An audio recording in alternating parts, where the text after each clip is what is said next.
Hi friends, welcome to Priya Kitchen Club. இப்போ நம்ம என்ன பண்ண போறோம்னா இந்த மாம்பழத்துல கீ பண்ண போறோம். எங்கேயா இருந்த இவ்வளவு நாளா? ஒன்ன மாதிரி ஒருத்தனை தாயா நான் தேடிட்டு. இப்போ மேங்கோ கீருக்கு தேவையான பொருட்களை வாங்க பார்க்கலாம். பால் நான் 2 லிட்டர் எடுத்திருக்கேன். சர்க்கரை இந்த கப்புல 3/4 கப் எடுத்திருக்கேன். வறுத்த சேமியா இது. இப்போ இது சின்ன மாம்பழத்தை பொடி பொடியா கட் பண்ணி வச்சிருக்கோம். ஒரு ஆப்பிள கட் பண்ணி வச்சிருக்கோம். இது பாத்தீங்கன்னா மாம்பழத்தை கட் பண்ணி அரைக்கணும் நைஸா. இது 3 மாம்பழத்தை நான் நைஸ் பண்ணி வச்சிருக்கேன். இதை நைஸா அரைக்கணும். இப்ப பாத்தீங்கன்னா இந்த மாம்பழத்தை அரைக்கலாம். அதுல கொஞ்சம் சர்க்கரை மிக்ஸ் பண்ணிக்கலாம். நான் பாதி சர்க்கரை இதுல போட்டு அரைக்கிறேன். இப்ப பாத்தீங்கன்னா பாலை நம்ம அடுப்புல வைக்கலாம். இப்போ பால் நல்லா கொச்சிடுது. இது வறுத்த சேமியா. இப்போ இதுல போட போறோம். இப்போ இது போட்டு நல்லா கலரிண்டே இருங்க. இப்ப பாத்தீங்கன்னா இந்த பால்ல சேமியா போட்டோம் இல்லையா, வறுத்த சேமியா போட்டோம். அது நல்லா வெந்துருத்து. சர்க்கரையும் போட்டாச்சு. இப்ப இதை நல்லா ஆற வைக்கணும். ஆற வச்சுட்டுதான் நம்ம அந்த மாம்பழம் அரைச்சோம் இல்லையா அதை போடணும். அதுக்கு முன்னாடி நீங்க சூட்ல மாம்பழத்தை போட்டா கெட்டு போயிடும். இந்த பால் நல்லா ஆறணும்.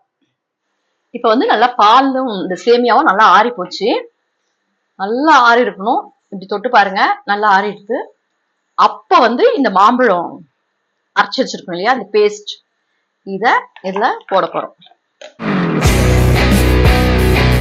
இந்த மாம்பழம் அரைச்சதை பேஸ்ட் மாதிரி அரைச்சோம் இல்லையா, அதை இதுல கொட்டி நல்லா கலருங்க. ரெண்டும் நல்லா மிக்ஸ் ஆகட்டும். இதை அடுப்புல வச்சு கலரக்கூடாது. நல்லா ஆறின பிறகு கலரணும். நல்லா சேமியா பாயசம் நல்லா ஆறி இருக்கணும். அப்போ நீங்க இந்த மாம்பழத்தை அரைச்சு கொட்டணும். சூட்ல கொட்டினீங்கன்னா திரியா ஆயிடும். இப்ப ஆப்பிள் போட்டிருக்கோம். இது மேல மாம்பழம் தூவி விடலாம்.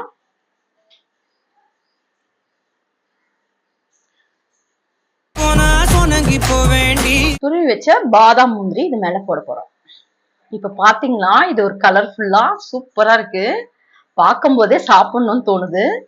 இப்போ முதல் டேஸ்ட் எங்க ஹஸ்பண்ட் கொடுக்க போறேன். எப்படி இருக்குன்னு அவர் சொல்லுவாரு. வாங்க பார்க்கலாம். எங்க ஹஸ்பண்ட் கொடுத்துட்டேன். அவர் டேஸ்ட் சூப்பரா இருக்குன்னு சொன்னாரு. இப்ப நான் சாப்பிட்டு பாக்குறேன் எப்படி இருக்குது.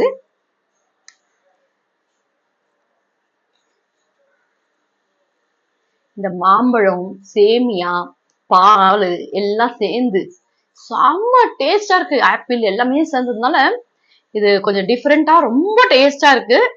கண்டிப்பா நீங்க உங்க வீட்டுல செஞ்சு பாருங்க. விடவே மாட்டீங்க செஞ்சீங்களா. அவ்வளோ டேஸ்டா இருக்கு. வாவ்! சம்மர்னாவே மாம்பழம் ஃபேமஸ். இந்த சம்மருக்கு நீங்க உங்க வீட்டுல இந்த மாம்பழ கீரை செஞ்சு பார்த்துட்டு அசத்துக்குங்க. மாம்பழம் கீர் ரொம்ப டேஸ்டா நல்லா இருந்தது. இதே மாதிரி உங்க வீட்டுல நீங்க செஞ்சு பார்த்துட்டு எப்படி இருக்குன்னு கமெண்ட்ஸ்ல சொல்லுங்க. இந்த வீடியோ நீங்க ஃபர்ஸ்ட் டைம் பாக்குறதுனா லைக் பண்ணுங்க, ஷேர் பண்ணுங்க, பெல் பட்டன் அமுங்க. பை ஃப்ரெண்ட்ஸ், நம்ம அடுத்த வீடியோல பார்க்கலாம்.